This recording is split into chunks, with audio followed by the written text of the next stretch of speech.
நேற்றும் இன்றைக்கும் தமிழ்நாடு ஃபுல்லாக எல்லாருமே பேசிகிட்டு இருக்க ஒரு விஷயம் தான் Anna university sexual assault case.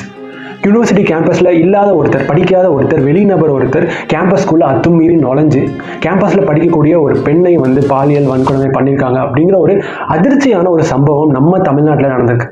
இந்த வீடியோவில் ஆக்சுவலாக என்ன நடந்துச்சு அப்படிங்கிறத நம்ம பார்க்க போகிறோம். அது மட்டும் இல்லாமல் இந்த மாதிரியான ஒரு சென்சிட்டிவான ஒரு கேஸை பொறுத்த வரைக்கும் அந்த பாதிக்கப்பட்ட பெண்ணுடைய அந்த அவங்க பேர், அவங்களுடைய அடையாளம், அட்ரஸ், இந்த மாதிரியான விஷயங்கள்லாம் இருக்கக்கூடிய அந்த எஃப்ஐஆர் காப்பி வந்து ரொம்பவே சீக்கிரட்டாக வச்சுருப்பாங்க.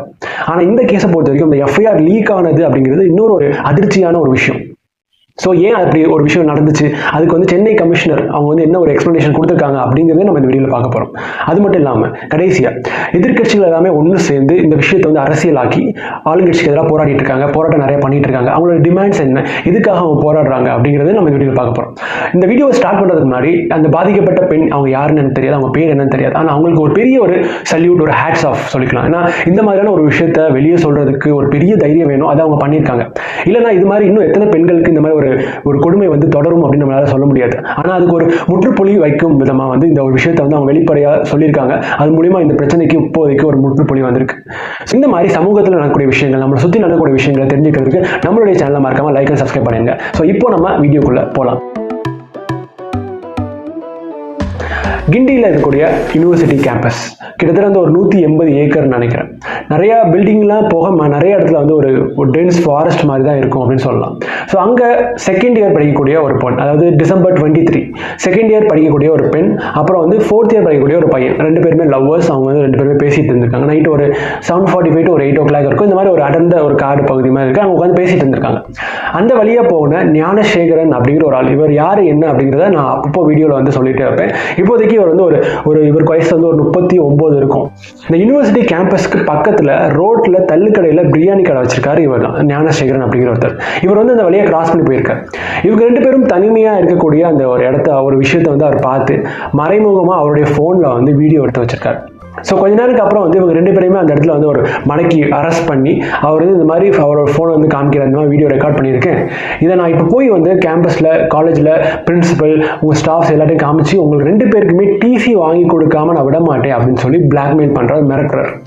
கொஞ்ச நேரம் கழிச்சு அந்த பெண்ணை அங்கேயே இருக்க சொல்லிட்டு அந்த பாய் ஃப்ரெண்ட் அந்த அவனை மட்டும் கூட்டிகிட்டு போய் அவங்க வந்து துரத்தி விட்டுறாங்க. அதுக்கப்புறம் இந்த பெண்ணுக்கிட்ட வந்து அவங்களுடைய பெர்மிஷன் இல்லாமல் அவங்களோட ஐடி கார்டை வந்து ஃபோட்டோ எடுத்து வச்சுக்கிறான். அதுக்கு அட்ரஸ் எல்லாம் பார்த்து வச்சுக்கிறான். அவங்களோட ஃபோனை வந்து அவங்களோட அப்பா நம்பரை வந்து இவன் வந்து நோட் பண்ணி வச்சுக்கிறான். அதாவது இந்த வீடியோலாம் உங்க அப்பாவுக்கு அனுப்பிடுவேன் வாட்ஸ்அப்ல, நான் சொல்றதை நீ கேட்கலனா அப்படிங்கிற மாதிரி சொல்றான். ஸோ இந்த பொண்ணு வந்து அந்த அதிர்ச்சி, இந்த மாதிரி ஒரு விஷயம் ஒரு பெண்ணுக்கு வந்து நடக்கவே கூடாது, அப்படி நடந்து அவங்க எவ்வளவு அதிர்ச்சி ஆவாங்க அப்படின்னு அவங்க தெரியும்ல. ஸோ அவங்க அதிர்ச்சியில வந்து எதுவுமே சொல்லாமல் இருந்திருக்காங்க. அது வந்து இன்னும் அவனை வந்து கோவப்படுத்தியிருக்கு. ஸோ 40 நிமிடம் அவங்களை வந்து பாலியல் வன்கொடுமை பண்ணியிருக்கான். அதையுமே வீடியோ ரெக்கார்ட் பண்ணி வச்சுட்டு, இனிமேல் நான் எப்போலாம் கூப்பிட்றேனோ அப்போல்லாம் நீ வரணும், எனக்கு இந்த மாதிரியான விஷயங்கள் அடிக்கடி நான் பண்ணணும், அப்படி நீ ஏதாவது வந்து வெளியே யார்ட்டையாவது சொன்ன அப்படின்னா இந்த 40 நிமிடம் நம்ம பண்ணதை அந்த வீடியோ எடுத்து வச்சதை நான் உங்கள் அப்பாவுக்கு அனுப்பிடுவேன் அப்படின்னு சொல்லி பிளாக்மெயில் பண்ணுறான்.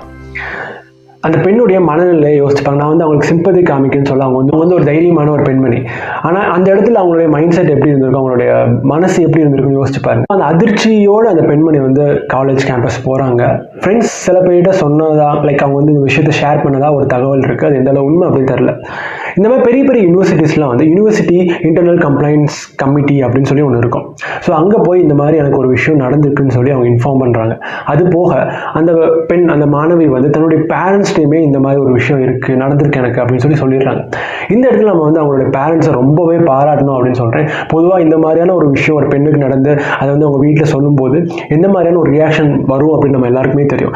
இந்த பெண்ணை தான் ரொம்ப திட்டுவாங்க, உன் வாழ்க்கையே போயிடுச்சு, இப்படி பண்ணிட்டே அப்படி பண்ணிட்டேன்னு சொல்லி இந்த பெண்ணை ரொம்ப திட்டு அவங்களோட செல்ஃப் சுத்தமாக நொறுங்கி போகிற அளவுக்கு வந்து வீட்டில் வந்து ஒரு எதிர்ப்பு வரும், சங்கடப்படுவாங்க எல்லாருமே. இது யார்ட்டையுமே வெளியே சொல்லிடாத, மூடி மறைச்சிடலாம், அந்த மாதிரியான ஒரு விஷயம் தான் நடக்கும். ஆனால் இந்த கேஸை பொறுத்த வரைக்கும் அந்த மாணவியோடைய பேரண்ட்ஸ் வந்து பரவாயில்ல, நம்ம போய் இதை வந்து அடுத்து கம்ப்ளைண்ட் ஃபைல் பண்ணலாம், ஃபர்தராக மூவ் பண்ணலாம், நாங்கள் உங்களுக்கு இருக்கோம், உனக்கு இருக்கோம், ஸோ நீ எதையுமே யோசிக்காத, எங்களோட சப்போர்ட் உனக்கு எப்பவுமே இருக்கும் அப்படின்னு சொல்லி அந்த பெண்ணுக்கு ஒரு பெரிய தைரியம் கொடுக்குறாங்க.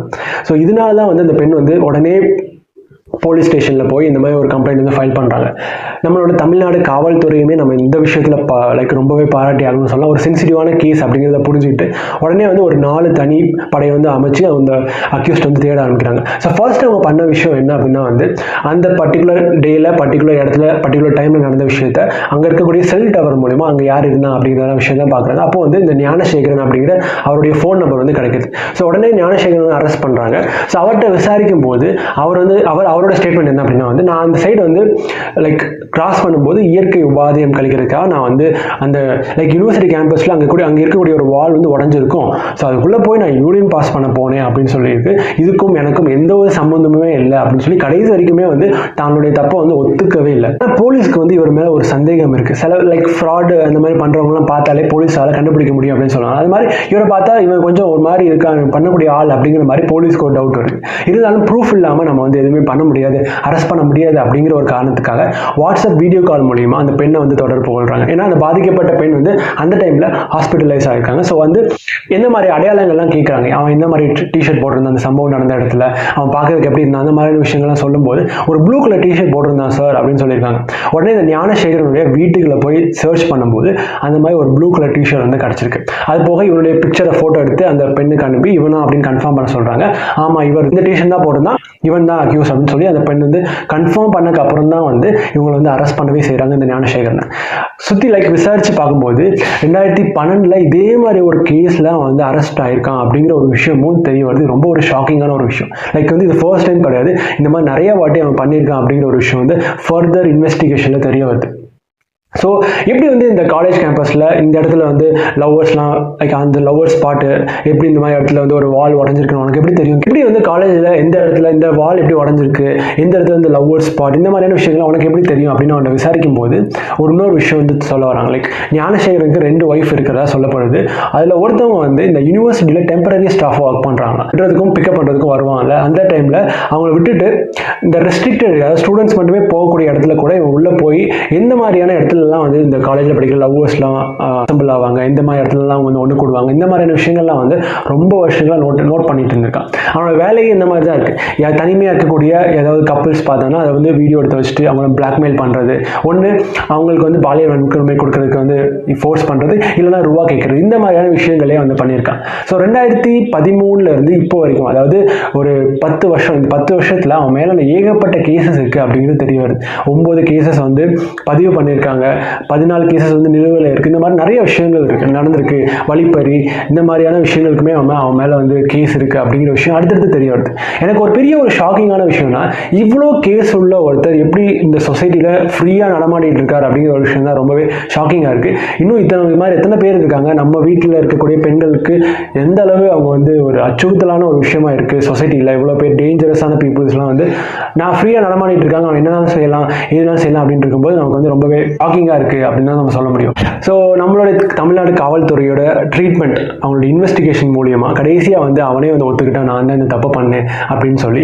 ஸோ அவனோட இந்த ஃபோட்டோ பாருங்களேன், கையில் மாவுக்கட்டு காலில் மாவுக்கட்டு. இது எப்படின்னா வந்து அந்த போலீஸ் வந்து தப்பிக்க முயல்கும் போது வந்து அவனுக்கு கொடுத்த ஒரு பரிசு தான் இந்த மாவுக்கட்டு அப்படின்னு நம்ம சொல்லலாம். இந்த கட்டை பார்க்கப்போ லைக் நிறைய பேர் வந்து இது இவனுக்கு தேவைதான், இவனுக்கு கரெக்டான ஒரு தண்டனைன்னு சொல்லி நிறைய பேர் பாராட்டியிருக்காங்க. அதான் வந்து ஒரு ஆச்சரியமான ஒரு விஷயம் இந்த கேஸை பொறுத்த வரைக்கும்.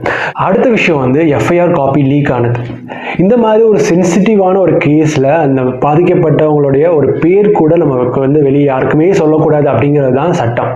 ஆனால் இது அதையும் மீறி வந்து எல்லாமே வெளியாயிருக்கு, லீக் ஆயிருக்கு அப்படிங்கிற ஒரு விஷயம் தான் ரொம்பவே அதிர்ச்சியாச்சு. எதிர்கட்சிகளுமே வந்து இந்த ஒரு விஷயத்தை தான் வச்சு வந்து ஒரு போராட்டம் பண்ணிட்டு இருக்காங்க. ஸோ எப்படி லீக் ஆச்சு அப்படிங்கிறத சென்னை கமிஷனர் வந்து அவங்க வந்து எக்ஸ்பிளைன் பண்ணியிருக்காங்க. இந்த மாதிரியான ரெண்டே விஷயம் தான். ஸோ இது மூலியமாக தான் அது லீக் ஆயிருக்கும், போலீஸ் டிபார்ட்மெண்ட்லேருந்து யாருமே அது லீக் பண்ணல அப்படிங்கிறதே வந்து அவர் சொல்லியிருக்காரு. ஸோ ஃபர்ஸ்ட் விஷயம் இந்த கிரைம் அகைன்ஸ்ட் விமன். ஸோ இந்த மாதிரியான விஷயங்களுக்கு வந்து எஃப்ஐஆர் காப்பியை வந்து வெளியே லீக் ஆகவே கூட ரொம்பவே சீக்கிரட்டாக தான் மெயின்டைன் பண்ணுவோம்.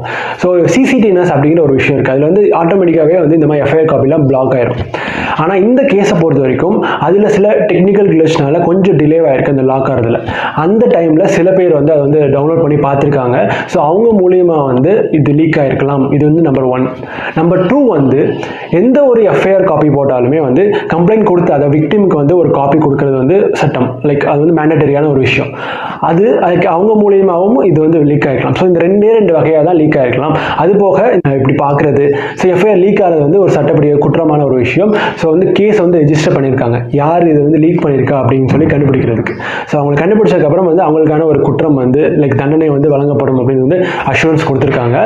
அது போக ஒரு ரூமர் வந்து திடீர்னு ஸ்ப்ரெட் ஆக ஆரம்பிச்சிச்சு. அதாவது வந்து இந்த ஞானசேகரன் வந்து இவங்க 2 பேரையும் மிரட்டிட்டு இருக்கும்போது, அந்த பெண்ணை மட்டும் மிரட்டிட்டு இருக்கும்போது ஒரு ஃபோன் கால் வந்ததாகவும் ஞானசேகரனுக்கு. ஸோ அதில் யாரோ சார் அப்படின்னு சொல்லி அவன் பேசிகிட்டு இருந்ததாகவும், அவருக்கும் நீங்கள் வந்து அட்ஜஸ்ட்மெண்ட் பண்ணணும்னு சொல்லி அந்த பெண்ணை பார்த்து சொன்னதாக வந்து ஒரு ரூமர் வந்து ஒரு ஸ்ப்ரெட் ஆகிட்டு இருந்துச்சு.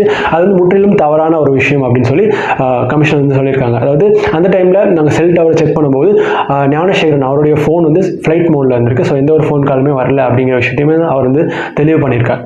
இப்போ கடைசியாக எதிர்கட்சிகள் யூனிவர்சிட்டி கேம்பஸ் அந்த அவங்க வாசலில் 100க்கும் மேற்பட்டவர்கள் போராடிட்டு இருக்காங்க.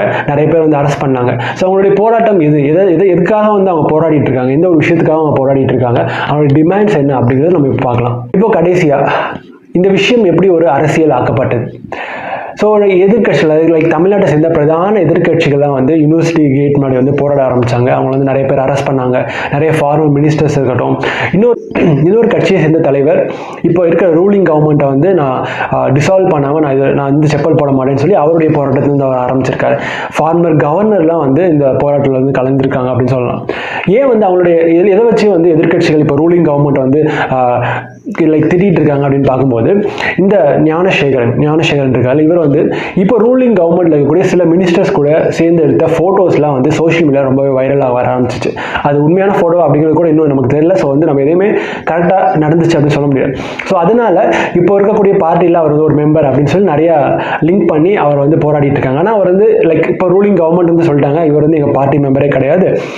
ஒரு பொலிட்டிஷியன் கூட சாதாரண மக்கள் நிறைய பேர் ஃபோட்டோ எடுப்பாங்க. ஸோ அந்த மாதிரி தான் இவர் எடுத்திருக்காரு. அதனால இதை வச்சு நீங்கள் ஒன்று அவர் வந்து எங்களுடைய கட்சி சேர்ந்தவர்னு சொல்லி எதுவும் சொல்ல முடியாதுன்னு சொல்லி அவங்க டிக்ளைன் பண்ணிட்டாங்க. ஸோ இது வந்து ஒரு முக்கியமான ஒரு காரணமாக பார்க்கப்படுது.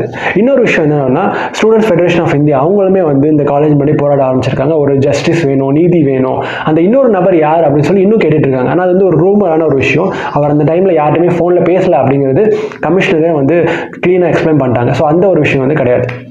நம்மளுடைய தளபதி விஜயோடைய டிவிகே கட்சிகளும் வந்து எதிர்ப்புலாம் தெரிவிச்சிருக்கு.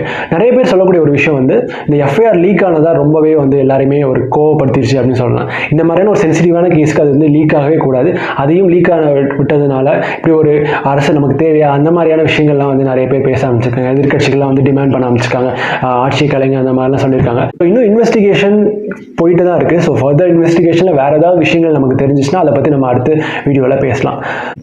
பொதுவாக இந்த மாதிரியான இந்த தப்பு பண்ணுறவங்க எந்த தைரியத்தில் பண்ணுறாங்க அப்படின்னா வந்து பாதிக்கப்பட்டவங்க வெளியே சொல்ல மாட்டாங்க அப்படிங்கிற ஒரு தைரியம் தான். ஆனால் அதை உடச்சி காமிச்சிருக்காங்க இந்த மாணவி அப்படிங்கும்போது அவங்களுக்கும் அவங்களுடைய குடும்பத்துக்கும் நம்மளுடைய சப்போர்ட் எப்போவுமே இருக்கும் அப்படிங்கிறது இந்த வீடியோ மூலிமா நம்ம அவங்களுக்கு சொல்லிக்கலாம்.